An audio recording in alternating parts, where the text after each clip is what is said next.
Magandang araw po sa inyong lahat mga boss, mga kaibon at mga kaisda. Welcome back po sa ating channel. Bakit ko po sinabi na mga kaisda, ibon lang po inaalagaan natin, no? Kasi po ngayon ay officially po, tayo po ay magbibreed na po ng isda, particularly yung molly, no? At saka gapi. So last 2 weeks ago kumuha po tayo ng molly sa Cebu, yung strain na golden zebra.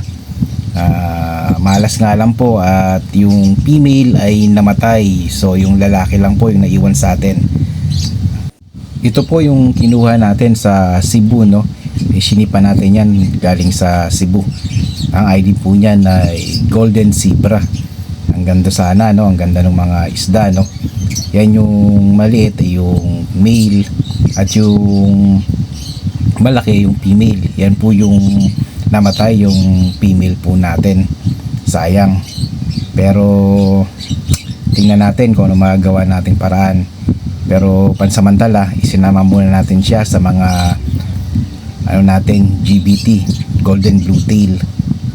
Ito mga boss, papakita ko sa inyo yung unboxing natin, yung pinaship sa ating isda. Ayan, no?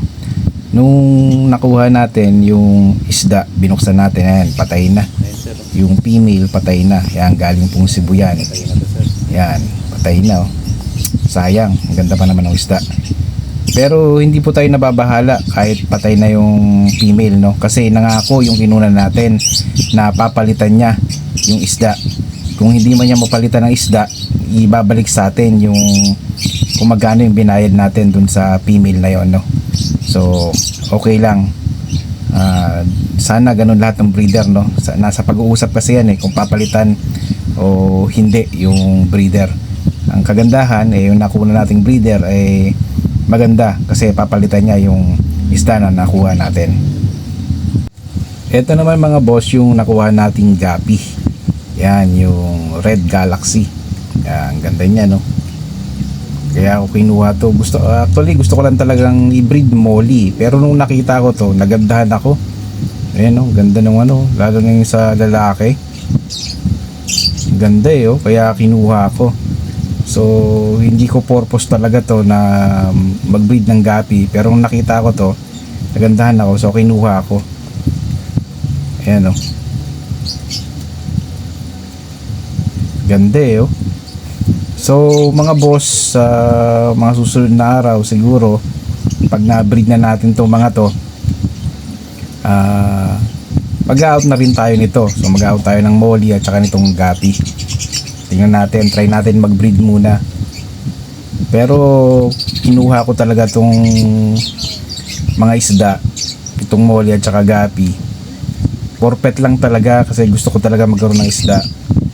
Pero kung meron namang may breed natin at may kukuha, benta rin natin. Siyempre, hindi naman natin pag dumami ng gusto yan. So, kailangan natin magbawas Yan mga boss. Yung red zebra nating lalaki, sinama muna natin dito sa mga GBT natin kasi wala tayong mapaglagyan Actually, yung GBT natin nagano na yan, nagbugan na yan, may anak na yan sila. 13 pieces nandun sa lalagyan. Hindi natin ma-videoan ng maganda kasi sobrang liit hindi kaya ng natin, ng cellphone natin, medyo malabo. Pero may mga fry na yan. So yan, abang-abang tayo boss. Ayan ang ganda yan yung natin, golden zebra na ayan gusto talaga magpa-picture golden zebra na male natin. Ayan, ang ganda ang ganda ng dorsal, no?